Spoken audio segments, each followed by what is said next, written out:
So we're going to begin today with this question of how should the government control the economy? Remember, should there being the kind of key word of this entire class.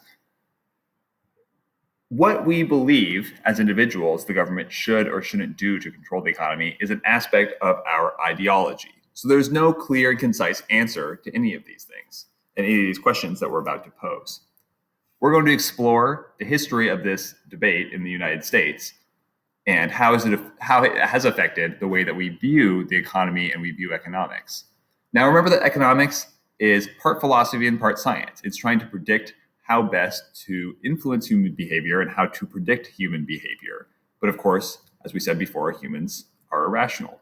So whether or not you even believe that the United States government has control of the economy, as we explored this morning, is a matter of opinion and a matter of ideology. So similarly, what the government should and shouldn't do to control the economy is also a matter of ideology.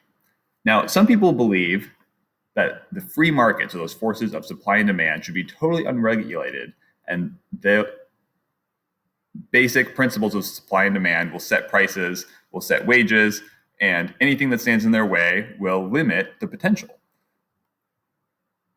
Some people believe that government should control the markets, setting prices and wages to make sure things are equal. Now, it's not that the people that want the free market want things to be unequal. They just feel oftentimes that the government setting prices will result in things like we see in that video about Cuba, where ultimately people are having to go around the government rules to make ends meet, and it doesn't actually make their lives easier. Now, these are two ends of a spectrum, and most people fall somewhere between these points on that spectrum.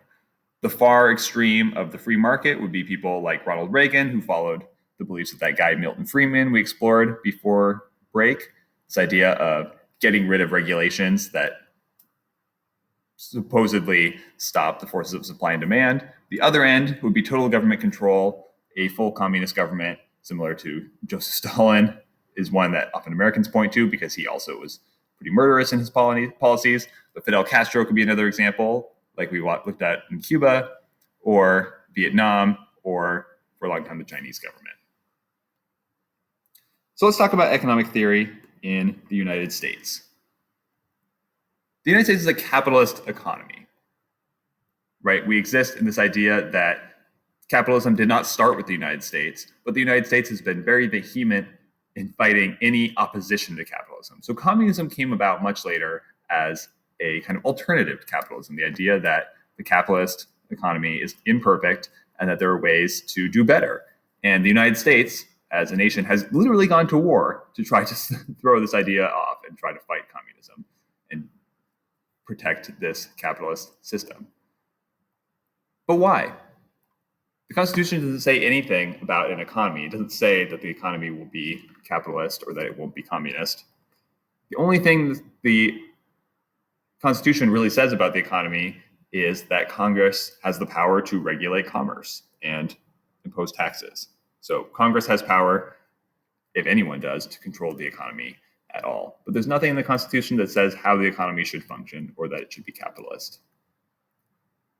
So if we look back through American history, remember that the colonies were founded by a company, the Jamestown Company, looking to expand in the resources that they were bringing in to sell and make more money. So early colonists were often looking for economic freedom. The Mayflower colony, we often say, was looking for religious freedom. They were looking for economic freedom as well. Many people came to seek fortunes in the United States colonies, and the people who would ultimately lead the new government after the revolution had all made lots of money in this economy. So it's important to note that they were looking for freedom when they talked about in the Revolutionary War, freedom from oppression. They were also talking about freedom to make more money, right? So they had thrived from the system. They didn't want to change the economic system of England. They just wanted less taxes and restrictions so that they could become even more rich. So there are some parallels to the modern day, right? With the way that wealthy people don't want to pay taxes and don't want regulations because they want to just make even more money.